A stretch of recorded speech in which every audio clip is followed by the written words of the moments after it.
guys, kembali lagi bersama Ngopi, Ngobrol Pintar Investasi bersama PT CGS-CIMB Sekuritas Indonesia.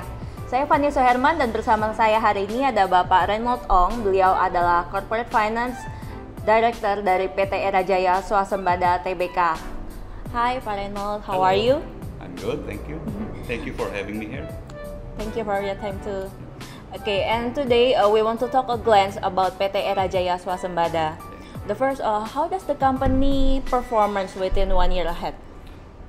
Okay, before I go to the specific specific answer to that, just let me give a short background.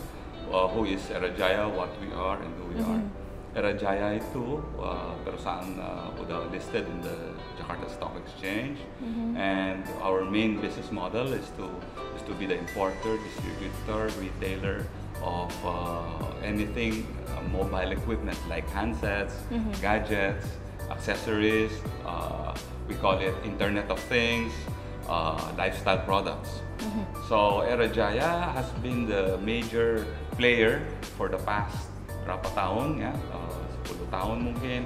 We are the market share leader. We already have 30 sampai 35% market share of the entire market for what I said about the total mobile equipment gadgets industry. And our business model is centered on what we call omni-channel. Omni-channel in a simple way means we are in the business of distribution. Kayak itu deh, distribution can be said to be like B2B, kayak grosir gitu ya. We distribute to the other chain of distribution channels ya. Bisa reseller, bisa sub-distributor, and then we also are in the business of langsung dealing with the end customer, namanya B2C atau retail. That's why if you've heard of our gerai-gerai all around Indonesia, we have what we call Era Phone, iBox, Samsung, Mi Store, and a lot more. So what I'm saying here is that Erajaya has been around in the business, and we have been able to deliver. We have been able to demonstrate that we are the primary and the major player when it comes to this business. So when you're going back to your question, so with that background, the focus of Erajaya is still consistent. The strategy is consistent.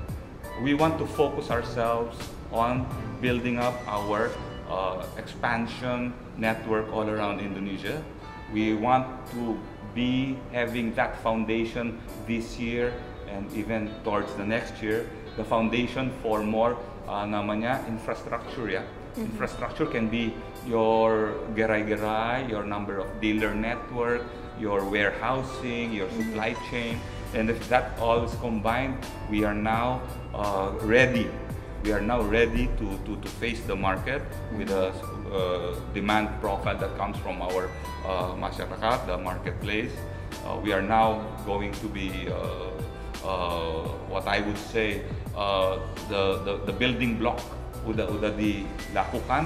It's a matter of execution for more sales, for more touch points with the customers, with the infrastructure that we already created.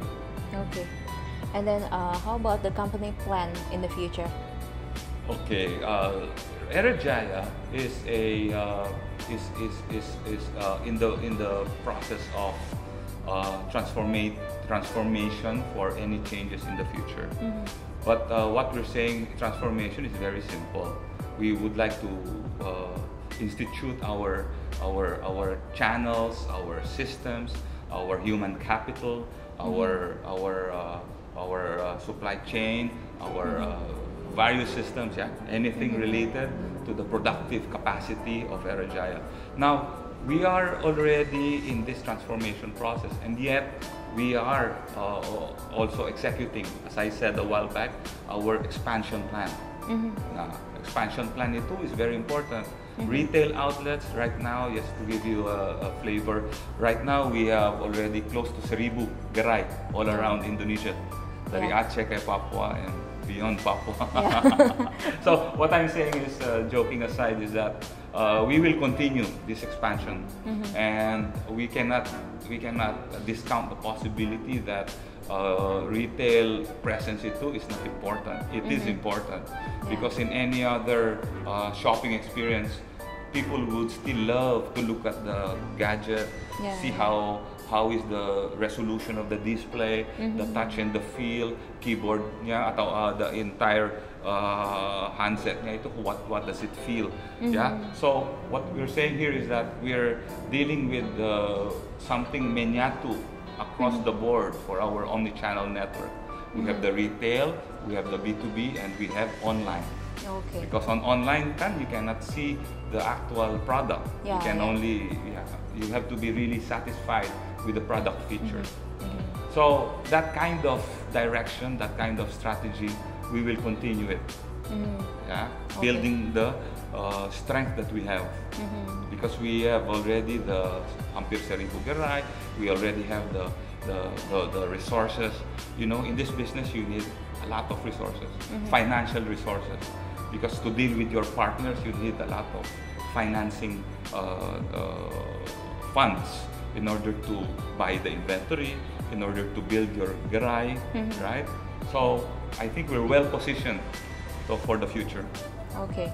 And then I heard that Era and Jewel are in partnership in Indonesia. Okay, I would like to take this opportunity that Era and Jewel, they are partners, but not from the perspective of other equity participation. There's a very technical and legal and commercial difference. So we are not sharing any equity tie-up with them, but it's more like biasa, kerjasama with partners, very much like what we have with our brands, our principals. It's a master distribution agreement. Okay. So no joint venture of equity participation. So it will start to distribute Jewel. We had the launch about 2 days ago, if I'm not mistaken. Jadi we are already in the execution stage. We have already had this what we call road shows with the potential resellers, and as we speak, kita udah establish our arrangement, our tie-ups with the distribution network. Which could be convenience stores, what we call juga horeca, hotels, restaurants, cafes. And I would like to say that Jewel itu will start. We will start selling from this month forward. Okay.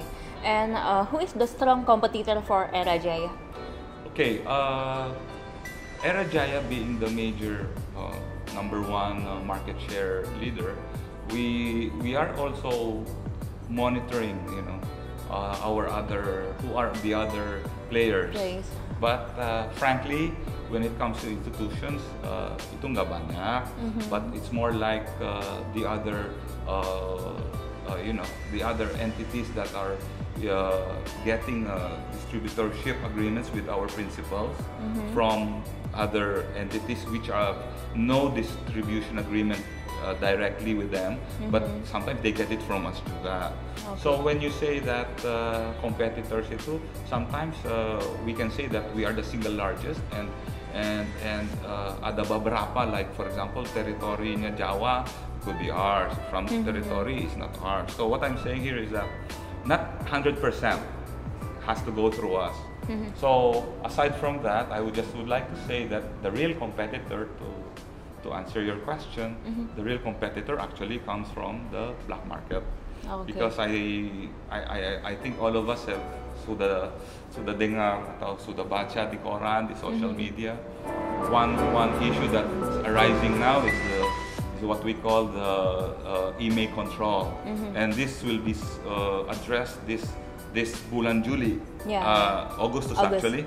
In Augustus, the undang-undang will be taken and across a lot of government ministries like Menkominfo, Ministry of Trade, Ministry of Industry, Ministry of Finance also May I taking know a portion of it. How big it could increase the Erajaya market share? Okay, I'll just approach that in a direction, total direction, yeah, just to have the total high level, yeah. Karena it's difficult to quantify. The precise mana we will get from the black market. As a case in point, we are now we have our brands that we sell, and the brands that we sell are also the top brands that are being played in the illegal market. So dari logika, dari common sense, whatever that can be stocked sebagai sumber from the illegal market, kita yang manfaat. Now, there's no concrete number yet, more so in the timeliness of the execution, karena undang-undang baru keluar, ya kan, bulan Agustus. We don't know the exact pedomannya, implementing guidelines-nya kita belum tahu, ya kan, grace period-nya berapa bulan, I heard some bisa setahunan gitu ya, but it's too early to tell. But I think the overall essence is that we will benefit from the email market control instituted by the government. Okay, and how the company does differentiate its products with other competitors? I would be confident to say that the reason why we have achieved this success is that we are building our brand awareness tahun ke tahun, ya. Aerophone, when you go to Aerophone, when you go to our menarik inside the malls, whether street level, we call it street level for the ruko, for the shop houses. We always would like to portray that we are a place that is aman, nyaman, dingin, ber-AC. The new one is like a cafe. That's right. The environment's like a cafe. You can interact with our frontliners. They teach you how to use the phone, pindah contacts-nya, pindah fotonya dari HP yang lama ke HP baru. All of this combined is an experience. And aside from the handset, we also offer accessories, we offer lifestyle products, we offer Internet of Things products, and value added. We can offer asuransi, supaya terjangkau, lebih affordable. We have home financing products. So I would say that terlepas dari handset products, dan accessories, we offer a lot more. Because brand awareness means when there's a keinginan, there's a demand to buy a new handset, we should be portraying ourselves as the first choice. Aerophone. Okay, and we know that tomorrow's technology will lead to changes in society. So from this situation, will the products of Erajaya survive in the future? I think that's one of the things that we are really we want to continue and sustain, because tahun ke tahun we have terbukti our relationship with our principals. It survived so many years already, and yet we already have established our network of resellers, ya kan? Jadi dari network either pembelanjaan dari principal atau distribution melalui our berlapis-lapis chain of resellers, we already have it. Jadi what you call barrier to entry terlepas dari funding strength-nya, kan, as I said, it's not small money, to purchase persediaan atau inventory, to get up beberapa gerai, 200-300 per tahun of gerai. It's not small money. We need resources. So to differentiate us, I think it's not only in the product line, but to differentiate us as the company that's able to smoothly operate in terms of relationship with suppliers and partners, relationship with the dealer network. All of this has to be complete, has to be falling into place. To the end customer, we should offer up a feeling of authenticity. Harus authentic, harus ada bergaransi, harus ada after sale service. All of this would add to the comfort level of the end customer to come back to us when they have already have to replace their HP. They come back to our Aerophone and to our other outlets to buy their replacement HP. Okay. Thank you for your time and also comprehensive explanation about your company. Oke guys, jadi intinya nih untuk Erajaya adalah mereka akan ekspansi. Itu jadi potensial yang pertama. Kedua adalah diuntungkan dari adanya email control. Dan yang ketiga adalah adanya partnership dengan Jul yang dimulai pada bulan ini. Nah gimana guys, seru kan perbincangan kita kali ini? Nah jangan lupa untuk like, comment, dan subscribe YouTube channel kami di PT CGS-CIMB Sekuritas Indonesia. Sampai jumpa di acara Ngopi, Ngobrol Pintar Investasi bersama PT CGS-CIMB Sekuritas Indonesia. Semangat investasi!